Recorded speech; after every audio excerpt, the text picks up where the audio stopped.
Everyone, welcome to Align Books. आज के इस वीडियो में हम जानेंगे कि आप अलाइन बुक सॉफ्टवेयर में मटेरियल इशू एंड रिसीट की एंट्री कैसे करेंगे। मटेरियल इशू रिसीट की एंट्री स्टार्ट करने से पहले हम ये समझ लेते हैं कि ये वाला प्रोसेस हम क्यों यूज़ कर सकते हैं और मेरे को क्या बेनिफिट मिलने वाला है। तो let's take an example of sample कि मेरे पास कोई पार्टी आती है तो प्रोडक्ट के मैं सैंपल देता हूँ उनको यूज़ करने के लिए, उसके बाद हम सेल करते हैं उनको। तो सैंपल के केस में क्या होता है, हम अपना इन्वेंट्री तो इफेक्ट कर रहे हैं लेकिन मेरी अकाउंटिंग इफेक्ट नहीं होती है। मतलब मैंने प्रोडक्ट कस्टमर को दिया तो सही, लेकिन उससे मैं पैसे नहीं लूंगा। तो अगर मैं सेल से करूंगा तो मेरी इन्वेंट्री प्लस अकाउंटिंग दोनों इफेक्ट होती है। तो मेरे को सिर्फ अगर इन्वेंट्री इफेक्ट करवानी होगी तो वो मैं कैसे करूंगा। तो जस्ट उसके लिए आपको क्या करना है, इन्वेंट्री मॉड्यूल में जाना है एंड देन मटेरियल इशू। जैसे ही आप मटेरियल इशू के अंदर आते हैं, आपको जस्ट पार्टी सेलेक्ट करनी है कि आप अपना सैंपल कौन सी वाली पार्टी को दे रहे हैं। तो let's take an example of Akash. मैंने आकाश पार्टी सिलेक्ट कर ली और जो मैं एग्जांपल लेने वाला हूँ वो 100 वॉट एलईडी स्ट्रीट लाइट का देने वाला हूँ कि मैं ये वाले आइटम का सैंपल कस्टमर को दे रहा हूँ 5 पीसीस, जिसकी कॉस्टिंग इतनी बनती है। मैंने जस्ट इसको सेव किया। अभी इसकी सिर्फ जो कॉस्टिंग मेरे को इसमें बिलिंग में दिखा रहा है, मतलब मटेरियल इशू में दिखा रहा है, इसका कुछ अकाउंटिंग इफेक्ट नहीं जाने वाला है। सिर्फ आपका इन्वेंट्री में इफेक्ट जाने वाला है कि आपने ये वाला जो प्रोडक्ट है मटेरियल इशू कर दिया अपनी इस वाली पार्टी को। Then just save. तो यहाँ पे आपका मटेरियल इशू का पूरा प्रोसेस कंप्लीट हो गया, जो कि एक छोटा सा प्रोसेस था जो कि सिंगल क्लिक में काम कर रहा है। सेम ऐसे ही अगर आपने कहीं से मटेरियल रिसीव किया है, किसी कस्ट अपने वेंडर या सप्लायर से आपने मटेरियल रिसीव किया है, तो उस केस में आप क्या करेंगे, इन्वेंट्री में आएंगे और मटेरियल रिसीट की एंट्री करेंगे।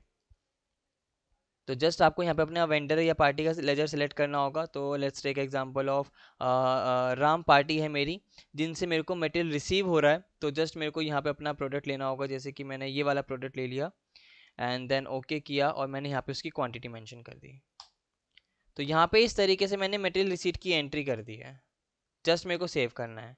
तो इस तरीके से आप अलाइन बुक सॉफ्टवेयर के अंदर मटेरियल इशू और रिसीट की एंट्री का प्रोसेस कर सकते हैं। जैसे कि मैंने एग्जांपल दिया सैंपल का कि आपने अपने कस्टमर को सैंपल दिया है तो आप उसकी एंट्री कैसे कर सकते हैं। साथ ही अगर आप इसकी रिपोर्ट देखना चाहते हैं तो जस्ट आपको रिपोर्ट पे क्लिक करना है, ऑल रिपोर्ट पे जाना है एंड देन यहाँ पे जस्ट आप सर्च करेंगे मटेरियल। तो यहाँ पे मटेरियल रिसीट का रजिस्टर आ रहा है और मटेरियल इशू का रजिस्टर आ रहा है। जस्ट आपको इस पर क्लिक करना है एंड देन ओके। ओके पे क्लिक करते ही आपके सामने यहाँ पे रिपोर्ट आ गई कि आपने जो मटेरियल रिसीट करी है राम से करी है, ये वाला प्रोडक्ट रिसीव किया है जिसकी 5 क्वांटिटी, रेट 100 रुपीज़ का था, अमाउंट 500 रुपये का। अगर मैं रिपोर्ट में जाके राम की रिपोर्ट चेक करूँ सप्लायर ट्रायल में, और जो हमारी राम पार्टी थी, तो देखिए अब यहाँ पे राम का कोई आउटस्टैंडिंग नहीं आ रहा, सिर्फ आकाश और रजिस्टर्ड पार्टी सी। मतलब दो पार्टी दिखा रहा है, मेरा राम का कोई भी आउटस्टैंडिंग का इफेक्ट नहीं हुआ है। मीन्स सिर्फ मेरा इन्वेंट्री पे इफेक्ट हुआ। और अगर इन्वेंट्री का इफेक्ट चेक करना हो तो उसके लिए रिपोर्ट पे जाएंगे और स्टॉक ट्रायल में जाएंगे। तो स्टॉक ट्रायल में जो अपने आइटम ली थी 100 वॉट स्ट्रीट लाइट की, और जो हमने दूसरी आइटम ली थी, वो सारी आइटम का यहाँ पे कंप्लीट एक रिफ्लेक्शन दिखा रहा है, जो कि इन्वेंट्री के अंदर इफेक्ट कर रहा था, जो कि रिपोर्ट के अंदर प्रॉपरली रिफ्लेक्ट करता है। आई होप ये प्रोसेस आपको अच्छा लगा होगा और समझ में आया होगा। Thank you so much for watching. Have a nice day.